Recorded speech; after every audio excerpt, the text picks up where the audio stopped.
Hi everyone. In last video we have seen that how to look at console, right? Console में जो भी options है उनका क्या मतलब होता है, वहां पर आप क्या चीजें कर सकते हो, इसका एक बेसिक ओवरव्यू हमने लिया था. In today's class I am going to tell you how to create a server. तो चलिए चलते हैं. So as we want to create a server in a particular location in AWS, what we are going to do, we have to go to that particular service जिसमें servers बनते हैं. ठीक है. जैसे मैंने आपको लास्ट एग्जांपल में भी बताया था कि अगर आपको Amazon से कपड़े लेने हो तो you will go to clothing section, correct. But अगर सोफा लेना हो तो क्लोथिंग में तो नहीं जाओगे, you will go to furniture section. यानी कि हर कैटेगरी, हर पर्टिकुलर चीज की एक कैटेगरी बनी हुई है. तो यहाँ पर भी आप देखोगे कि यहाँ पर भी whatever resource you want to create, for each and every resource there exists a service. ठीक है.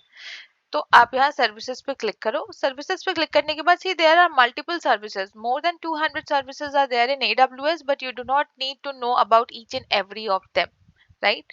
तो आपको जो मेन कोर सर्विसेज है उनसे मतलब है, एंड धीरे धीरे जैसे जैसे क्लासेस आगे बढ़ेंगी you will come to know about those services. So now today's our concern is with virtual machines, and if you look over here you can see virtual servers in the cloud, right. So virtual का मतलब मैंने आपको last class में ये बता दिया था. Last कुछ क्लासेस में आपको पता चल चुका था. Virtual means something which is present far away from you but you are able to access from a remote location, right. तो ये सर्वर आपके पास नहीं है, ये सर्वर आपसे बहुत दूर है, लेकिन आप अपनी लोकेशन से इस सर्वर को एक्सेस कर सकते हो. तो ऐसे सर्वर्स अगर आपको बनाने हैं यहाँ पे, so you have to go to the EC2 service. EC2, C2 stands for double C. So it is Elastic Compute Cloud. Elastic means flexible. Compute means you have to analyze each and everything. Server कितना बड़ा होना चाहिए, उसकी configuration कैसी होनी चाहिए, उसमें operating system क्या होना चाहिए. That means you have to decide each and everything. That is why it's compute. And cloud, definitely it is on cloud. It is provided by a cloud provider. That is why cloud. So you have to click on EC2. चलिए. अब EC2 के अंदर आपको multiple चीजें मिलती हैं, but in चीजों में से अगर आपको सर्वर बनाना है तो you have to go to the instances section on the left hand side.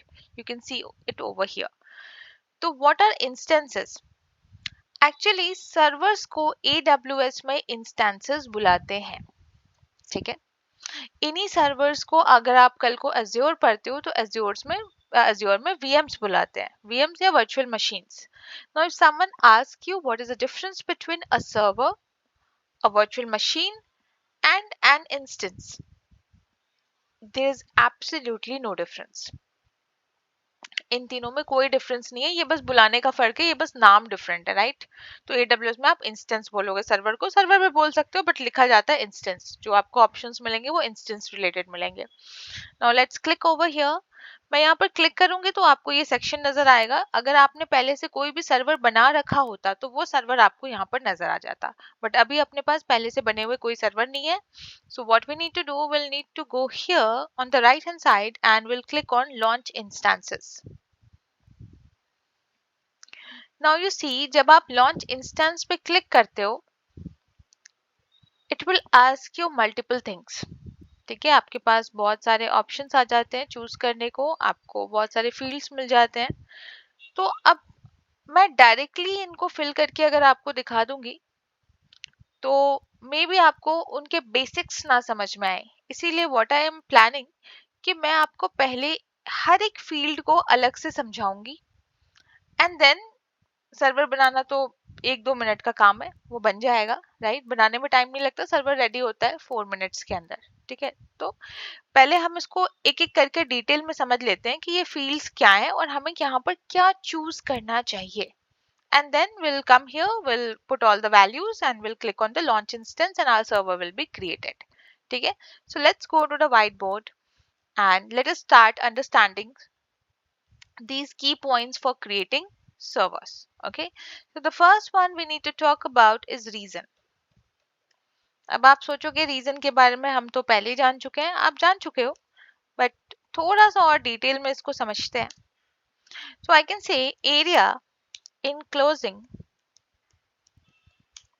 multiple data centers is called reason. ठीक है, बहुत सारे डेटा सेंटर के ग्रुप को हम रीजन बोलते हैं. अब ये जो ग्रुप है इसमें एक डेटा सेंटर भी हो सकता है, इसमें दो डेटा सेंटर भी हो सकता है, इसमें तीन या चार भी हो सकते हैं. राइट? नहीं, ऐसा नहीं है. ठीक है, तो एक्चुअली क्या है कि मिनिमम मिनिमम दो डेटा सेंटर्स आपको चाहिए ही चाहिए किसी भी एक रीजन को बनाने के लिए.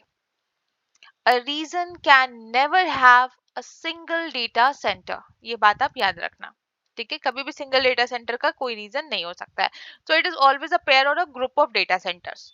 Okay, area enclosing multiple data centers or we can say a group of data centers. चलिए, तो अब थोड़ी सी हिस्ट्री की बात कर लेते हैं कि ये बना कैसे होगा.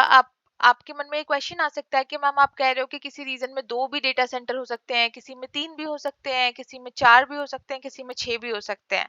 So why it is not uniform, right? That might be a question. So let me answer that first. तो कोई भी चीज अगर एक्सपेंशन से बनी होती है ना, mostly it is not uniform.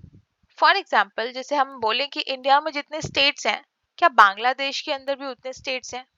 क्या नेपाल में भी उतने स्टेट्स हैं? क्या पाकिस्तान में भी उतने स्टेट्स हैं?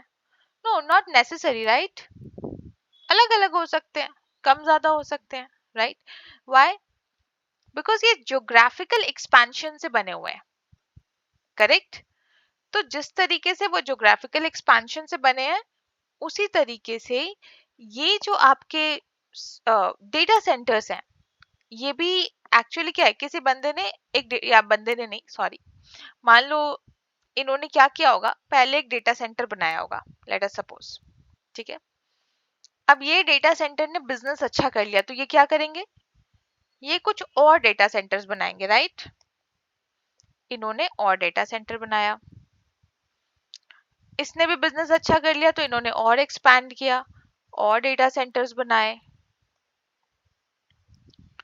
Now here is the catch, जैसे जैसे डेटा सेंटर्स के नंबर बढ़ने लगे, वैसे वैसे इनको उसको कंट्रोल करने के लिए, we can say to observe them, to monitor them, उनको किसी एक ग्रुप में डालना था. ठीक है, दे डिसाइडेड कि चलो भाई, ये जो तीन डेटा सेंटर्स हैं, right, let us call them data centers from region 1.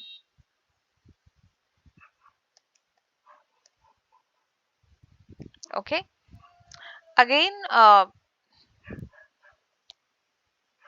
they might say, right, हो सकता है वो बोलें कि ये जो दो डेटा सेंटर है, let us consider them region 2 and let us consider them as region 3. ठीक है, तो मैंने आपको बता दिया कि डेटा सेंटर्स ऐसे सोच के नहीं बने थे कि हम इतने डेटा सेंटर्स बनाएंगे. किसी बंदे को अगर अगर कोई कैफे है, राइट, उसका अगर उसको लेट से बिजनेस करना है, तो वो सोचता नहीं है कि मैं 10 कैफे बनाऊंगा. वो एक कैफे बनाता है, चल गया और एक्सपैंड किया, दूसरा भी चल गया तो और एक्सपैंड किया, ऐसे करते करते वो फैलते हैं. तो उसके बाद वो रीजन्स में बांट देता है कि भाई ये जो दिल्ली एनसीआर वाले कैफेज है ना, उसका मैनेजर ये बंदा है, जो बैंगलोर साइड का कैफे है ना, उसका मैनेजर ये बंदा है, जो पुणे साइड का कैफे है उसका मैनेजर ये बंदा है. तो इस तरीके से होता है. राइट? तो बिल्कुल सेम तरीके से यहाँ पर भी रीजंस बने हुए हैं. So we can say area enclosing multiple data centers is called region. अब ये कोई फिजिकल एरिया नहीं होता है, it is a logical boundary जो इन्होंने अपने मन से डिसाइड कर ली. राइट? तो या कुछ पैरामीटर्स पे बेस करके इन्होंने डिसाइड करी. ठीक है, इसीलिए हर डेटा सेंटर के अंदर सेम इसीलिए हर रीजन के अंदर same number of data centers नहीं होते, it changes. Alright, so this was region. चलिए, बाकी और जो की पॉइंट्स हैं वो अगले वीडियो में देखते हैं, बिकॉज वीडियो थोड़ी लंबी हो रही है.